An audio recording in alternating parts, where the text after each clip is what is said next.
Welcome to this Ideas podcast on China Down Under, where we are going to look at the shifting geopolitical dynamics shaping the Indo-Pacific region, particularly in relation to China's growing naval presence and its strategic port acquisitions and expanding economic footprint in the region, which have sparked quite fierce debate. And I'm joined to debate this today in this Ideas podcast by Rory Medcalf, who's the head of the National Security College at the Australian National University in Australia, and Masafumi Ishii, who's the former ambassador of Japan to Indonesia. Welcome, gentlemen. Thank you. Well, we know that China's naval presence is only increasing. And what we have recently seen, particularly in Australia and New Zealand through the Tasman Sea, is the circumnavigating of Australia of Chinese war vessels conducting live fire exercises without any formal notice given to, of course, the Australian government. I wanted to ask you, Rory, how you really assess this strategic challenge that has been put on our region. What are the implications of China's recent naval exercises? And what sort of signal is China trying to send to Australia by conducting such exercises in this passage?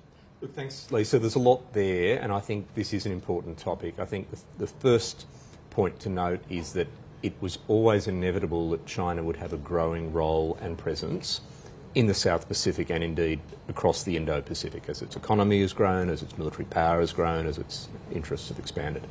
However, the big challenge we're dealing with here, I think for Australia, for New Zealand, for a lot of the countries in the region, including the small island countries, is how do we manage that without China dominating the region and without China threatening our interests, our values and our sovereignty. And that's where the episode that you've referred to there, the really bracing experience of a visit, an uninvited visit by a Chinese naval task group, including their most powerful warship, a Renhai-class cruiser, far more powerful than anything in our Navy, it really woke people up.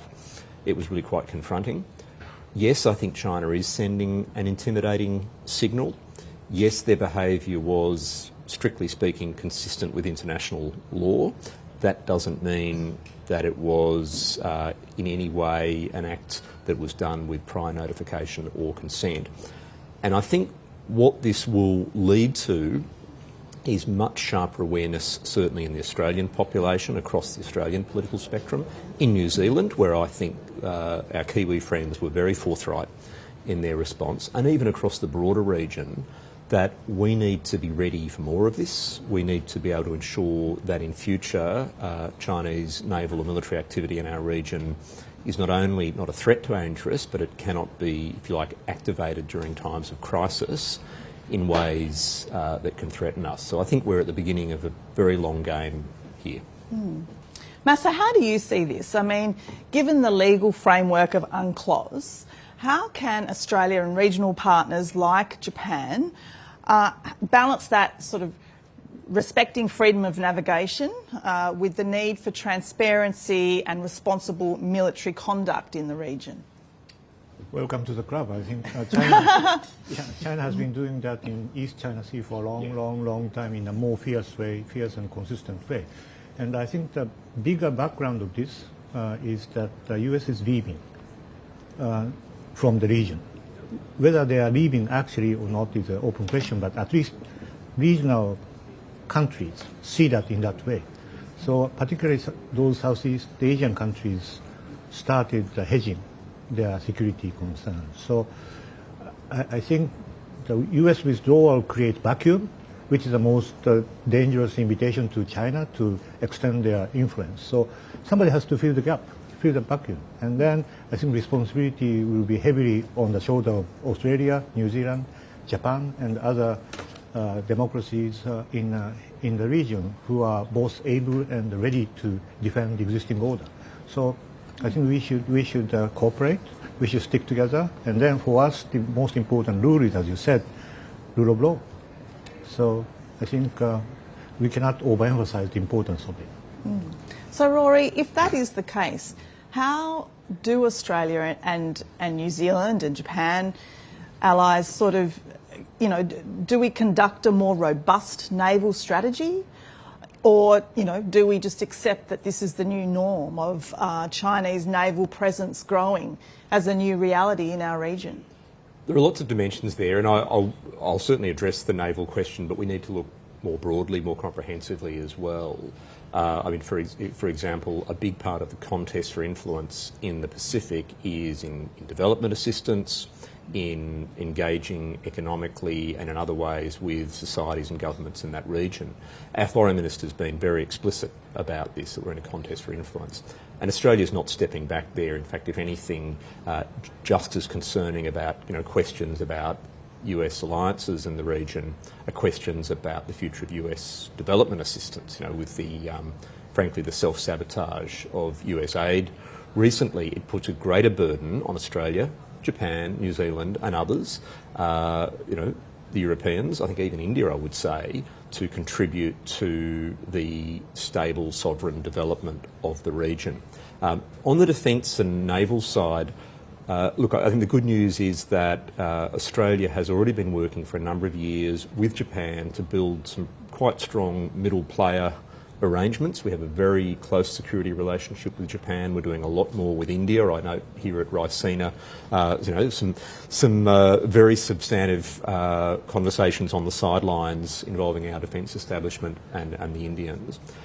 And we'll continue to do that. I think it's also important, though, to not imagine the United States out of this game. I think the jury is still out on what the American defence posture looks like in the Indo-Pacific under Trump. Again, here we are at Raisina, and I've seen Admiral Paparo, commander of Indo-Pacific Command, as a very prominent voice here. So I don't think that the Trump administration's position on Europe, confronting as some of us might find it, automatically translates into what's happening in the Indo-Pacific. And from an Australian policy perspective, I suspect we will do even more to try to engage our American ally in the Indo-Pacific for deterrent effect. But whatever happens, that will require us, Australia, Japan, other democracies in the region, to step up more. We will have to increase our defence spending. We will have to develop more formidable naval capabilities, and quickly. And I do note that, among other things, Japan is engaging very closely with us at the moment on a possible frigate contract. So I think that's a very positive signal. You're not talking about submarine, are you? Frigates, kidding. Yeah, submarines. That's another story.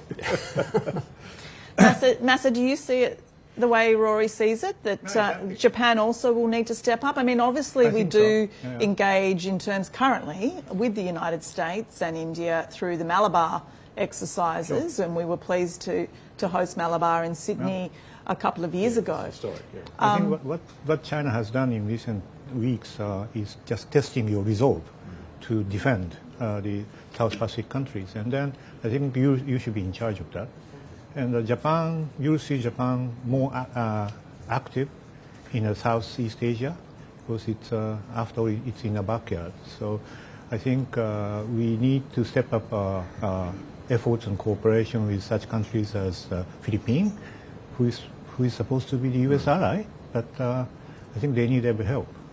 And also the most important country in the region is, I think, Indonesia when it comes to Southeast Asia. So I think we need to somehow engage Indonesia to our side. They've just joined the BRICS, which is okay, but it's their decision. But I think we need to engage them to our side as well. The best way to do it is to create what I call the Asian Quad. Asian Quad is Indonesia, India, Japan, Australia. Indonesia, India, and Australia already has a trilateral meeting. So if they accept Japan as a number 4 member, we can create Asian Quad. I think that is a way to gain Indonesia back to our side. South Korea may want to be included in that too, I think. Yeah, that's possible, of course, and the Philippines.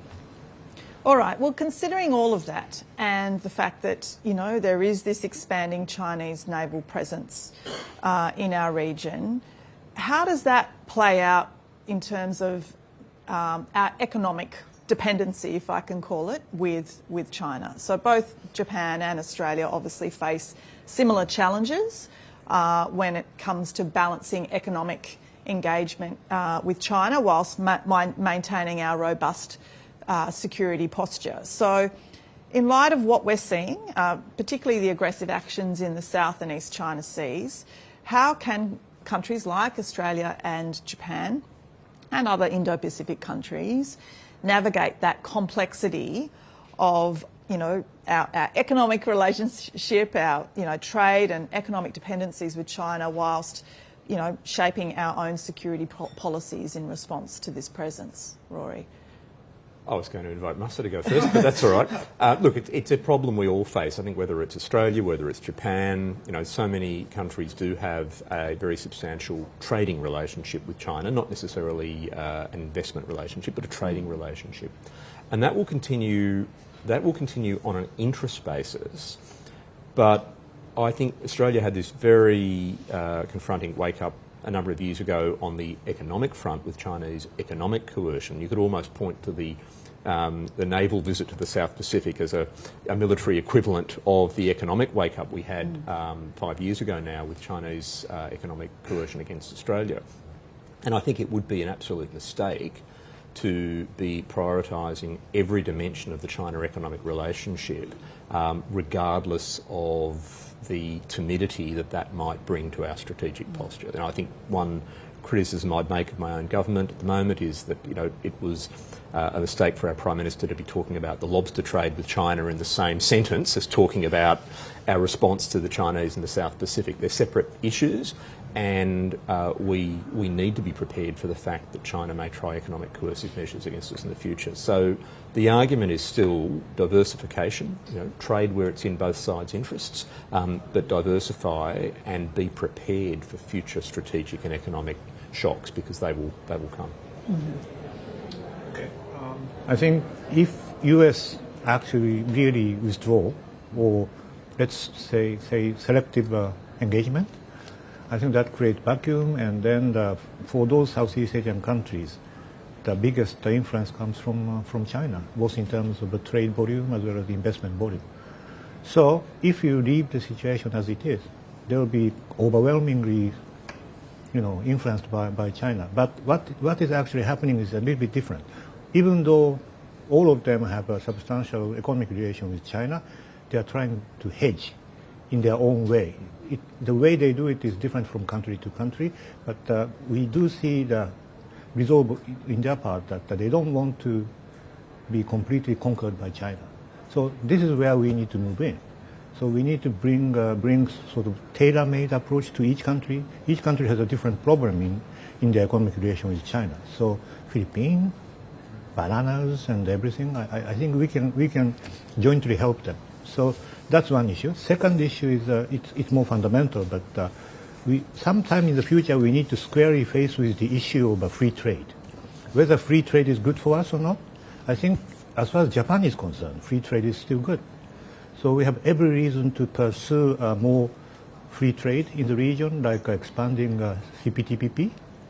And although knowing that the other side of the Pacific, the country has a different idea, but I think if we believe in free trade, which is a source of our strength, source of our leverage, I think we need to stick to it. So I think Australia can make a lot of contribution to that effort too. Well, I think we're having our own free trade challenge with that. Yes, I know. On the other side of the Pacific at the moment. Yeah. Well, that's our time. So thank you both, Rory and Masa, for joining this Raisina Ideas Pod on China Down Under. I hope you've enjoyed the conversation. Thank you, Lisa, for moderating. Thank you. Thank you.